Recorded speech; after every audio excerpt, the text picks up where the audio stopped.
Hey everyone, Hasan Piker has a hot take. The fall of the USSR was one of the greatest catastrophes of the 20th century. I'm Rich Lowry of National Review, and that, of course, was Hasan Piker, the famous left wing influencer at a debate at the Yale Political Union, issuing forth with that statement. The question is whether the American empire should end or not. Now, there's been a big debate about Piker, who's been having a moment, as they say. Some progressives wonder, is this guy their equivalent of Joe Rogan? Democrats have been fighting about whether it's appropriate to have Piker at campaign events for you, whether it's the right call to go on his live stream. Ezra Klein of the New York Times wrote a much discussed column basically defending Piker, but making the more fundamental point that we owe it to small d democratic politics to be willing to talk to people we disagree with, to be willing to talk to people who say dumb and offensive things all the time. Now, fine, I take that broad point, but let there be no mistake about what Piker is. This is an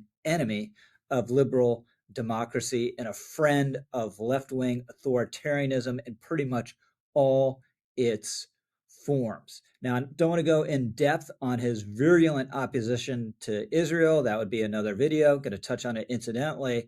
And I want to come back a little later, probably, to what he said about the Soviet Union at Yale. But let's just dwell right now a little bit on what he said about the Soviet Union at Yale. One of the greatest catastrophes of the 20th century, really right up there with World War I or the Spanish flu or World War II, or if you want to hone in on a specific atrocity during World War II, the Holocaust.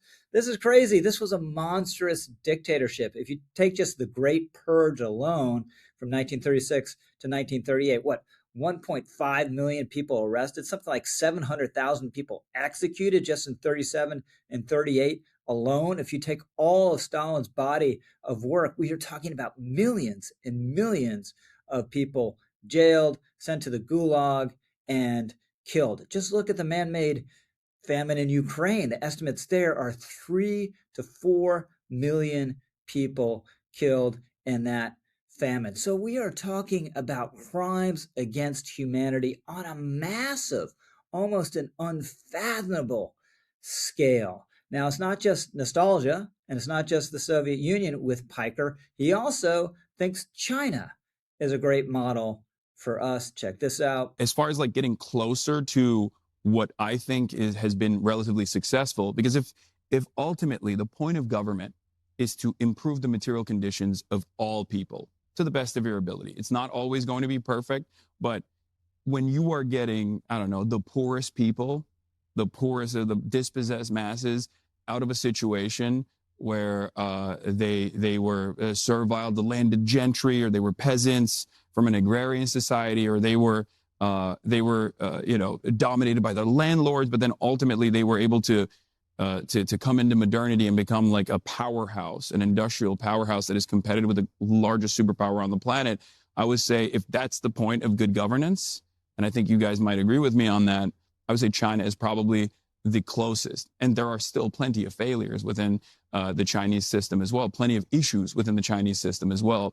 But that's probably the closest, I would say, to an example that we should follow. Now, obviously, China is a totalitarian state. There are no free elections in China. Everything is censored. There's a massive surveillance state. There's no freedom of religion. It represses the Uyghurs. It represses Tibet. It represses Hong Kong. Now, Piker did make reference to some issues in China. Is he thinking about something like the repression of Tibet? No, he's not. He supports it. Look. Tibet was literally a fucking feudal slave mandate, like So autonomous zone. China did them a favor. That was one. I mean, in America, when I say something like this, people get very upset. You know, we talk about the Dalai Lama saying "suck my tongue" or whatever, but like that's not far from the norm in normal Tibetan existence before the Communist Party came in and So took over. That's just flat out CCP propaganda. Was Tibet poor and rural when it was conquered by China? Yes, but you could say that about most of Asia at the time.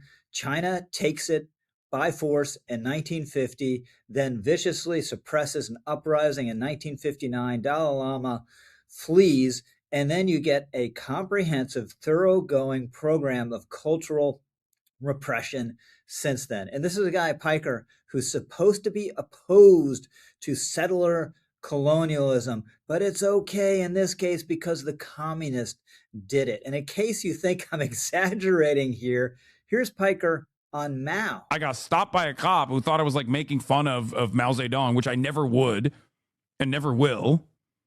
Mao Zedong is a one of the great leaders of this world, okay? A man who changed the entire universe, the entire planet, okay? For real, yes. I mean, there was a lot of excesses, let's be real, but the People's Republic of China would not exist without Mao Zedong. The context for that riff, by the way, I believe is Piker talking about a trip he took to China. A police officer harassed him. He's explaining why the police officer harassed him. The officer supposedly thought he might mock Mao. And Piker says, no, I would never mock Mao. And in fact, I think he's a great guy, right?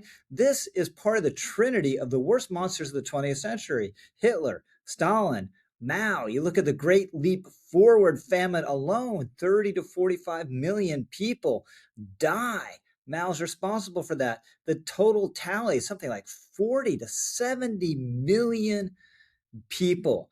The Cultural Revolution, one of the foremost examples of the total derangement of a modern state in world history, and all in the cause, all this death, all this suffering, and the cause of setting up a totalitarian state. And that's what Piker supports. It's not just China. Here he is on another communist government. I don't believe that any country is a moral country.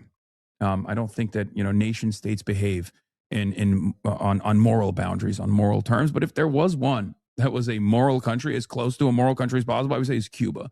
For how little they have, for how responsive the government is usually to the needs of the people, it's incredible. It's hilarious to hear him talk about Cuba as though your local county board of supervisors or local town council concerned overwhelmingly with whether your trash is going to get picked up on time on Tuesdays and Thursdays. This is another one-party state devoted to repressing its own people, sending people to jail routinely for their political views, and it's catastrophically mismanaged the Cuban economy since the beginning of the revolution and impoverished what should be a thriving island. So what's at the bottom of all these really rancid political and economic views from Hasan Piker? Well, as so often, and we've talked about this on these videos a lot, it's undergirded by an anti-Westernism, by a hatred of our own system and civilization. Let's go back to that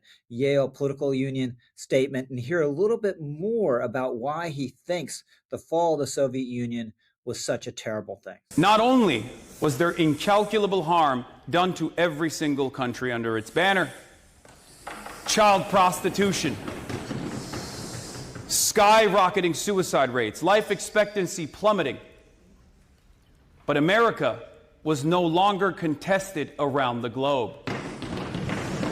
And it is precisely because of the end to that multipolarity that we saw accelerated neoliberalism that is devastating every Western nation right now. Unlimited and unchecked greed. So let's unpack that a little bit, shall we? No doubt, major social and economic dislocations with the fall of the Soviet Union, hitting Russia especially hard. But why was that? Well, one, because you had a totally unsustainable system that had been imposed on Russia and other countries in the Eastern Bloc. It couldn't be sustained. It wasn't sustained. It fell. Two, in Russia especially, you don't have the creation of a true Western style system. Instead of the communists in charge, you get the oligarchs in charge, right? This is Russian history. This is Russian culture. It is so far proven incapable of creating true freedom in its country. But that's not true of other countries in the former Eastern Bloc. One, you can't tell me that they all don't consider themselves vastly better off just because they're no longer under the heel of Soviet communism. Two, you look at some place like Poland or the Czech Republic, much freer, more prosperous, by leaps and bounds better off than they were under a Soviet grip, but they're also more pro-Western. And for Piker, that is part of the supposed cataclysm. And by the way, with the end of the Cold War and the fall of the Soviet Union, you see economies opening up, trade opening up all around the world, and a drastic diminishment of extreme poverty all around the world, especially in China. We heard Piker a couple clips ago talking about how impressed he is by how well the Chinese people are doing and how it's developed economically so quickly, catching up in some respects to the United States. Well, why was that? It's because it opened up its system to the market and to free global trade. Distorted in their favor, yes, but that's why you've seen increased wealth in China. And by the way, why do we think the United States of America has to be opposed, let alone opposed, by a hostile totalitarian state with thousands of nuclear weapons aimed at us? And there's plenty of opposition, as we've seen the last couple of decades, to the United States remaining, most importantly, coming from China and from Russia. Now, another theme we heard here in that riff from Piker, and one of the foundations of his worldview, is this completely ridiculous pessimism about U.S. society. Here's a little bit more on that. We don't have any high-speed rail. We don't have any even development. There is seemingly nothing to look forward to in America in terms of economic prosperity, in terms of overall health of society, in terms of scientific achievements. And I think a lot of younger people also feel the same way, where they feel like there's nothing to look forward to here. Now, all that's just preposterous. The U.S. takes a leading role in the development of AI, biotech, spaceflight, computing, energy exploration, among other things. We have the most innovative tech firms on the planet. Our research universities are the best on the planet. Piker is obsessed, as many left-wingers are, with high-speed rail. Now, high-speed rail would make most sense in theory and on the northeast corridor, in the northeast corridor, but the various circumstances there that actually make that impractical. California has been pursuing an otherworldly high-speed rail project that's an utter failure.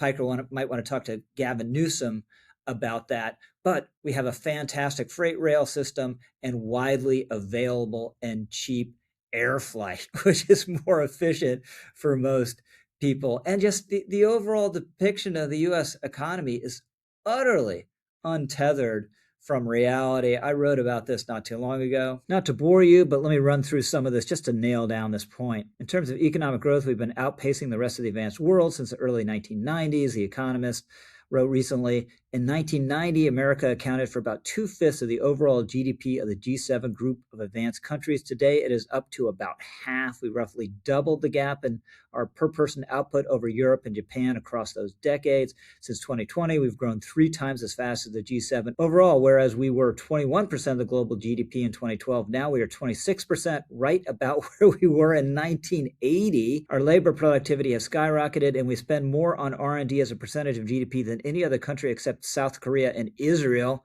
Don't tell Piker that. Germany was once hailed as a model of industrial policy. Its GDP hasn't grown since 2019, and manufacturing has declined for years. Japan was once the object of fear and envy for its industrial policy. It's been a low-growth economy now for more than 3 decades. Canada, too, was considered an alternative model, but its national income per capita was 80% of ours not too long ago, is now about 70. Rather than overtaking the U.S. in GDP, by the way, China has ceded ground in recent years, and its output per person isn't even a third of ours. According to The Economist, average wages in America's poorest state, Mississippi, are higher than the averages in Britain, Canada, and Germany. I could go on, but you get the idea. By the way, I should mention, credit where it's due, a lot of the clips earlier in this video came via an X thread by a guy named Jeremiah Johnson. Don't know who he is, but it was very useful. So going all the way back to the beginning, to Ezra Klein from the New York Times. Maybe Democrats should talk to Hasan Piker. I don't know. It's up to them. But any reasonable person should be totally appalled by his totalitarianism, or at least his fellow traveling with totalitarianism. And that this guy with such rancid views is such a huge thing on the left pretty much tells you all you need to know. I'm Rich Lowry, over and out.